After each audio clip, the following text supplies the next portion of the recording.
Hi guys, bit of a weird one going on here. I've been using the Red Sea products recently. We've been using the Foundation Calcium A, the Foundation Magnesium C in liquid and magnesium and powder form.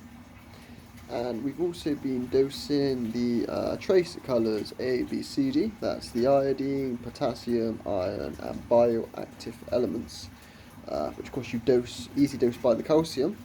I've been using that for about 3 weeks ever since I changed from the Salifert to this. I have been putting the levels up quite high, what Red Sea recommend.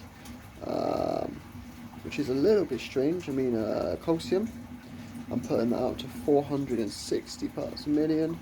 Magnesium, 1390. And I'm keeping my alkalinity KH about a 12 plus. And I mean, in most of the corals, I've got really good growth. Duncan's growing 4 heads at once, considering he was a single head. Because I lost a head originally when I first got him, and now he's growing another head pretty quick, and another 2 heads. My Kenya tree coral is doing really well. It's just strange how things like my hammer's doing really badly all of a sudden. He's shrinking back a little bit too quick, to be honest.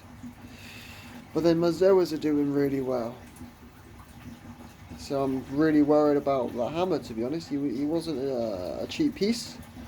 He was an expensive piece. So I don't really know what's going on here. Is it too much? Is something irritating him in the water? I mean, so now I'm just doing the dosing into the sump. I'm not doing a huge amount at once anymore because I've got the levels up to where they should be. So I'm just doing a continuation dose of 20 ml a day of calcium, a quarter of a scoop of magnesium, and the alkalinity is very little, so it's a bit of a confusing one, this one. I mean, I've tried playing around with my lights. I've turned them to pretty much just blue with a hint of red and the whites, washed that all the way down to the minimum I can, and that seems to have done really well. I'm keeping the diatoms down and stuff and be doing really well, but it's just peculiar how this hammer's doing so badly.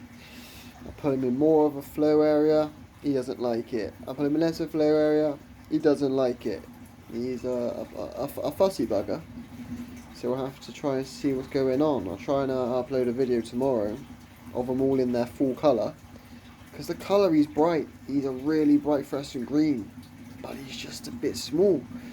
I mean, I've tried feeding him as well to see if that's helping him. That's not doing anything, so I think, to be honest, I'm thinking about maybe moving him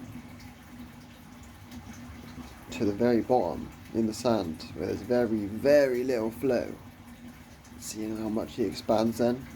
Because I remember when I bought him, the tank I bought him out of had very little flow. And this is definitely a tank which has a hell of a lot more flow. But then my Duncan's absolutely loving life. I mean, even my Platon Montipora is growing. Like, it's a slow growth, because I'm not gonna lie, my light is how do we put it nicely, not great. And we're looking at getting something else on that. But it's still strong enough to keep the corals alive and to make them grow.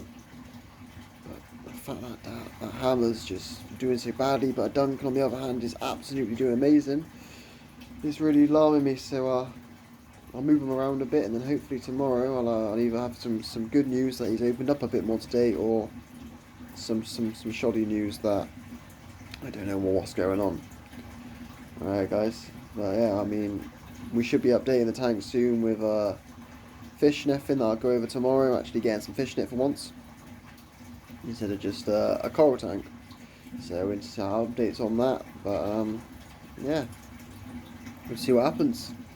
Thanks for watching, guys.